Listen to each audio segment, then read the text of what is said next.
জখমি অনির্বাণকে গহীন জঙ্গল থেকে তুলে নিয়ে গিয়ে এবার ওর চিকিৎসার ব্যবস্থা করলো সেখানকার বসবাসকারী বাসিন্দারা। হ্যাঁ বন্ধুরা, ভিডিওতে লাইকটি দেখতে থাকুন।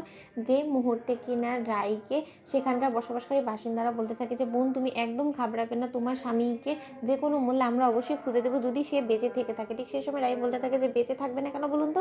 আপনাদের কি মনে হয় যে অনির্বাণ এরকম করেই আমাকে ছেড়ে চলে যাবে? ও আমাকে না বলে কোনো দিনও কোথাও যায় না। কি মনে করে যে ওই গহীন জঙ্গলে চলে গিয়েছে? ও নিশ্চয়ই আমার সাথে লুকোচুরি খেলছে, ও নিশ্চয়ই আমার ধৈর্যের পরীক্ষা নিচ্ছে। আমি আপনাদেরকে বলে দিচ্ছি, ঠিক সেই সময়ে যখন মশাল নিয়ে রাই চিৎকার করে অনির্বাণ অনির্বাণ বলতে থাকে, তার সত্ত্বেও অনির্বাণের পক্ষ থেকে কোনো রকম কোনো সারা শব্দ না পাওয়া মাত্রই রাই কান্নায় ভেঙে পড়ে, গহীন জঙ্গলে বসে পড়ে এবং বলতে থাকে যে অনির্বাণ তুমি আর কত আমার ধৈর্যের পরীক্ষা নেবে বলো তো?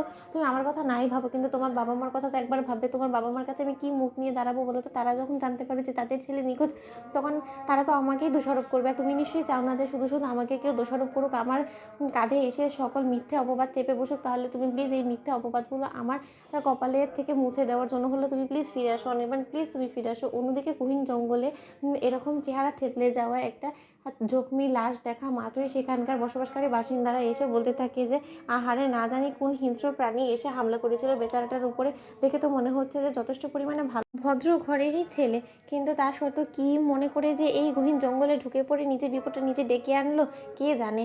অন্যদিকে যখন সেখানকার বসবাসকারী বাসিন্দারা বলতে থাকে যে দেখো, এরকম ঝুট ঝামেলা আর যাই হোক না কেন, যদি না পোহাতে চাও তাহলে এখান থেকে বরঞ্চ এই লাশটাকে এখানে রেখে চলো কেটে পড়ি। কারণ একবার যদি পুলিশ আমাদেরকে ধরে ফেলে তখন কিন্তু পুলিশ আর আমাদেরকে রক্ষা করবে না, তখন কিন্তু আমাদেরকেই জেরা করবে পুলিশ। আর তখন আমরা কি উত্তর দেবো? আমরা বাবা এই লোককে কোনো মতেই এখান থেকে তুলে নিয়ে গিয়ে সুস্থ করার ব্যবস্থা করবো না বাবা। ঠিক সেই সময় সেখানকার বসবাসকারী এক সহৃদয়বান ব্যক্তি এগিয়ে এসে বলতে থাকে যে তোমরা এরকম একটা জলজ্যান্ত মানুষটাকে এরকম জখমি অবস্থায় দেখে তোমরা ওর দিক থেকে মুখ ফিরিয়ে নিলে নিতে পারো, কিন্তু আমার শিক্ষা বা আমার ধর্ম কোনোটাই এই জিনিসটাকে সায় দেয় না। তাই আমি কোনো মতেই এরকম একটা জীবিত মানুষকে এরকম গহীন জঙ্গলে হিংস্র প্রাণীদের মুখে ঠেলে দিয়ে চলে যেতে পারবো না, এটা অমানবিক আচরণ হয়ে যাবে। তাই আমি ওকে এক্ষুনি এখান থেকে তুলে নিয়ে যাব। আমিও দেখি যত ঝুটঝামেলায় আসুক না কেন, আমি পুলিশের সামনে ঠাই দাঁড়িয়ে বলবো যে আমি ওকে সুস্থ করার জন্য এখানে তুলে নিয়ে এসেছি।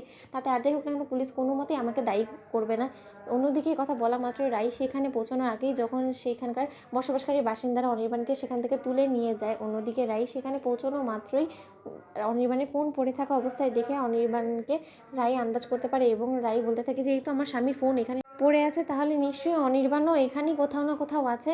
অনির্বাণ তুমি আমার কথা শুনতে পারছো? অনির্বাণ তুমি কোথায়? অন্যদিকে সেখানকার লোকেরা যারা কিনা রাইকে সাথ দেওয়ার জন্য গিয়েছিল তারা বলতে থাকে যে তোমার স্বামীর ফোন যখন তুমি এখানে পেয়েছো তাহলে নিশ্চয়ই তোমার স্বামী এখানে কোথাও আছে। অন্যদিকে খোঁজ করতে গিয়ে যখন পাতায় লেগে থাকা রক্ত দেখতে পায় রাই, তখনই রাই চমকে এবং বলতে থাকে যে না, এটা হতে পারে না। তোমাদের ভিডিওটি ভালো লাগলে লাইক এবং শেয়ার করে সাবস্ক্রাইব করতে ভুলো না।